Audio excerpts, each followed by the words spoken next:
YS షర్మిలకు CM జగన్తో ప్రాణహాని ఉందని టీడీపీ సీనియర్ నేత అయ్యన్న పాత్రుడు సంచలన వ్యాఖ్యలు చేశారు. ఆయన విశాఖపట్నంలో మీడియాతో మాట్లాడుతూ అధికారంలోకి వచ్చిన వైసీపీ సర్కార్ గత 4 ఏళ్లలో ప్రభుత్వ సంపదను దోచుకుందని ఆరోపించారు. టీడీపీ నాయకులు కార్యకర్తలపై అక్రమంగా కేసులు బనాయించిందని పేర్కొన్నారు. ఎక్కడ భూములు కనిపించినా వైసీపీ నేతలు కబ్జాలకు పాల్పడుతున్నారని మండిపడ్డారు. అధికారం కోసం జగన్ ఎంతకైనా తెగిస్తారని, ఆయనకు తల్లి, చెల్లి, బాబాయ్ అనే తేడా లేదన్నారు. ఈ విషయంలో షర్మిలను అడ్డు తొలగించినా ఆశ్చర్యపోనక్కర్లేదని అయ్యన్న పాత్రుడు ఆరోపించారు. ఈడికి ఈ జగన్మోహన్ రెడ్డికి తల్లి, చెల్లి, బాబాయ్ అన్న భేదాలు లేవుండవు. అధికారం కోసం, ఓట్ల కోసం బాబాయ్ అని చెప్పినటువంటి దుర్మార్గులు చంపేసి, బాబాయ్ని చంపేసి చంద్రబాబుని చంపేసినట్టు చెప్పినట్టు మూర్ఖులు వీళ్ళు. అయ్యని పోతున్న సమర్పిస్తారు లెక్కలకి. సొంత బాబాయ్ అని చెప్పుకున్నాడు. అయ్యతో లెక్కండి, వాళ్ళకి మీ అంతా లెక్కండి. ఇప్పుడు షర్మిల గారిని కూడా చంపించిన ఆశ్చర్యపడవలసిన లేదు. చెల్లెని కూడా చూడటం ఆవిడ గట్టికెత్తింది మధ్యనే. మనం చూసాం డైలాగ్, సిపిఎస్ కూడా రద్దు చేయలేనటువంటి కొజ్జా కొడుకుల్ని కొజ్జా అనకపోతే ఏమంటారు జగన్ అన్న అంది. అలా డైలాగ్ లేకపోతే చెల్లు ఉంటాడు. అంచేత నేను ఆవిడ ద్వారా, మీ ద్వారా కేంద్ర ప్రభుత్వాన్ని రిక్వెస్ట్ చేస్తున్నానండి.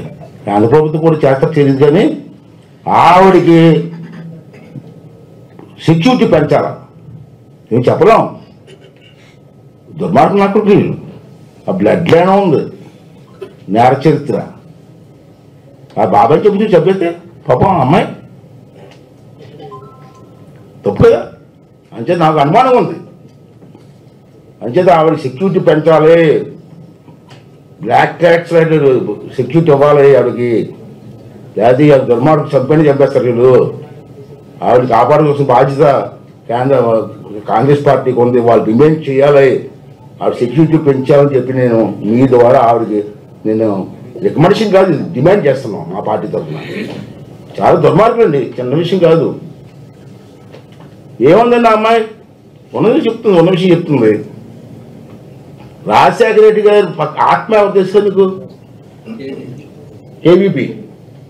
మొన్న నేను పెళ్ళిలో కలిసాం, సరదా కూర్చొని మా పెళ్ళి టైం ఉంది కూర్చొని మాట్లాడుతుంటే, ఏంటంటే గొడవ, ఫ్యామిలీ గొడవ మా అమ్మ కలిపాను నేను. ఏమీ లేదండి, రాజశేఖర రెడ్డి గారికి ఈ అమ్మాయి అంటే బాగా ఇష్టం. ఎవరికి? షర్మిల అంటే బాగా ఇష్టం. అంటే అంచేత ఆవిడకి ప్రత్యేకంగా ఒక వాటా రాశారట. కూతురు మీద అభిమానంతో కొంత రాస్తాక కొడుకులు రాశారట. ఇప్పుడేమో వాటా సెటిల్ చేయలేదు. ఎందుకు సెటిల్ చేయలేదట? దానికి రీజన్ చెప్పాడు. తల్లి అడిగింది కదా, తల్లి అడుగుతుంది కదా. రీజన్ ఇక్కడ తెలిసిండే విచిత్ర రీజన్.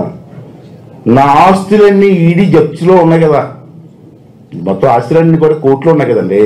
జగన్మోహన్ రెడ్డి అన్నాడట, రేపు కానీ కోర్టు నాకు వ్యతిరేకంగా చెప్పి నా ఆస్తులన్నీ పోయి అనుకో, మరి చెల్లి వాటా నాకు రాస్తే, చెల్లి ఆస్తులు నాకు వాటా రావాలి కదా అంటాడు. చూడండి ఎక్కడిగా ఐడియాసిగా ముందు చూపు, చాలా ముందు చూపు, చిన్న విషయం కాదు. ఇవన్నీ కూడా జరుగుతున్నాయండి రాష్ట్రంలో. సొంత ఫ్యామిలీ లేదు, ఏదో అధికారం కోసం ఏవైనా చేయగలడు దుర్మార్గులు.